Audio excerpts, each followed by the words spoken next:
আলহামদুলিল্লাহ, আমরা বছরের শ্রেষ্ঠ 10 দিন পেতে যাচ্ছি, আর তা হলো জিলহজ মাসের প্রথম 10 দিন।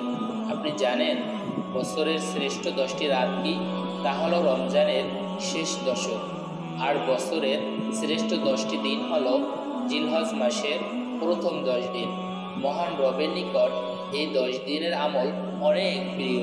আজকের আলোচনায় আমরা জানব কুরবানির আগে যে সকল আমল করে মহান রবের নিকট প্রিয় হতে হবে। এমন আমল মাত্র 60টি।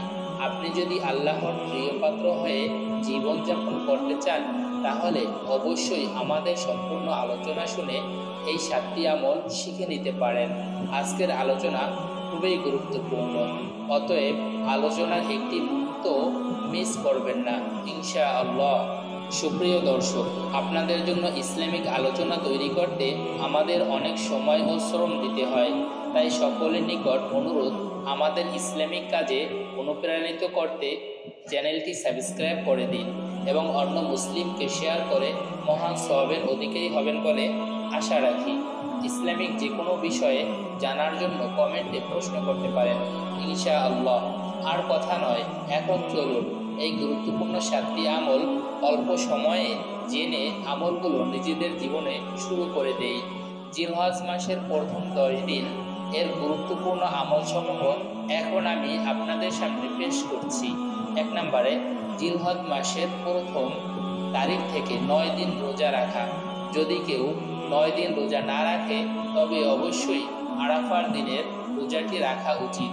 রাসূলুল্লাহ সাল্লাল্লাহু আলাইহি ওয়াসাল্লাম বলেন, আরাফার দিনের রোজার বিষয়ে আমি আল্লাহর নিকট আশা করি যে তিনি এর দ্বারা বিগত বছর ও আগামী 1 বছরের গুনাহ মাফ করে দিবেন। অতএব আমাদের গুনাহ মাফ করার জন্য আরাফার দিনের রোজাটি রাখা একান্ত কর্তব্য। 2 নম্বরে, যারা সামর্থ্যবান তাদেরকে কুরবানি করা।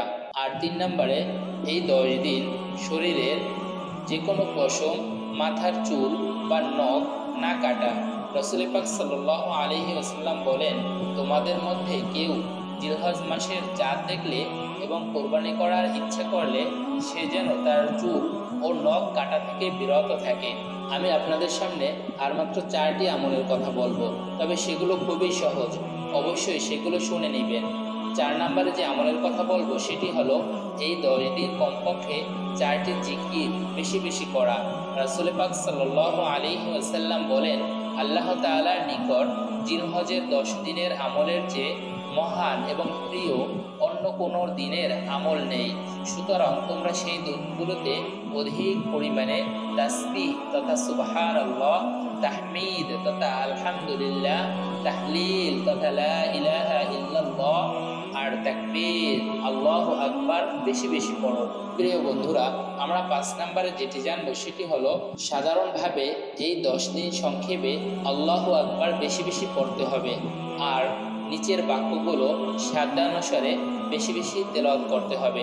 বাক্যটি হলো আল্লাহু আকবার, আল্লাহু আকবার, লা ইলাহা ইল্লাল্লাহু ওয়াল্লাহু আকবার, আল্লাহু আকবার, ওয়ালিল্লাহিল হামদ। অর্থ, আল্লাহ সর্বশ্রেষ্ঠ, আল্লাহ সর্বশ্রেষ্ঠ, আল্লাহ ছাড়া কোনো উপাস্য নেই, আল্লাহই সর্বশ্রেষ্ঠ, আল্লাহই সর্বশ্রেষ্ঠ, আর আল্লাহর জন্যই সকল প্রশংসা।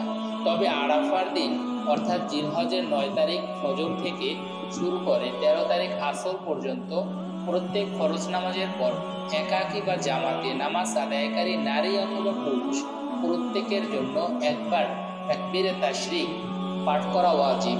পুরুষরা উচ্চ আওয়াজে বলবে আর নারীরা নিচু আওয়াজে বলবে। 6 নম্বরে আমরা যে বিষয়টি জানবো সেটি হলো 4টি সম্মানিত মাসের একটি হলো জিলহজ, তাই এই মাসের সম্মানে যথাসম্ভব সকল গুনাহ থেকে বেঁচে থাকা।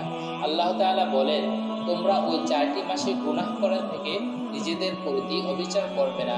এখানে 4 মাসের মধ্যে জিলহজ মাস একটি, তাই আমাদের এই মাসে গুনাহ থেকে বেঁচে থাকা অতি জরুরি। প্রিয় বন্ধু, 7 নম্বরে হলো এই দিনগুলো বছরের সবচেয়ে মর্যাদাপূর্ণ, তাই অধিক পরিমাণে নেক আমল করা। রাসূলুল্লাহ সাল্লাল্লাহু আলাইহি ওয়াসাল্লাম বলেছেন, আল্লাহ তাআলার নিকট জিলহজের প্রথম 10 দিনের আমলের চেয়ে অধিক মর্যাদাপূর্ণ ও প্রিয় অন্য কোনো আমল নেই। এই 10 দিন আমরা এত বেশি আমল করব যেন মহান আল্লাহ আমাদের উপর অত্যাধিক খুশি হয়ে যান। সম্মানিত বন্ধুরা, এই 10 দিনের ফরজ ইবাদত অন্যান্য মাসের ফরজ ইবাদতের তুলনায় অধিক মর্যাদার। এই 10 দিনের নফল ইবাদত অন্যান্য মাসের নফল ইবাদতের চেয়ে শ্রেষ্ঠ। আসুন কুরবানি উপলক্ষে আমরা নিজেদের আমলগুলি একটু সাজিয়ে নেই এবং মহান আল্লাহর কাছে প্রিয় পাত্র হয়ে জীবনযাপন করি। আর এই আমলগুলো আমাদের অন্য ভাইয়ের কাছে পৌঁছে দেওয়ার জন্য ভিডিওটি শেয়ার করি। আসসালামু আলাইকুম ওয়া রাহমাতুল্লাহ।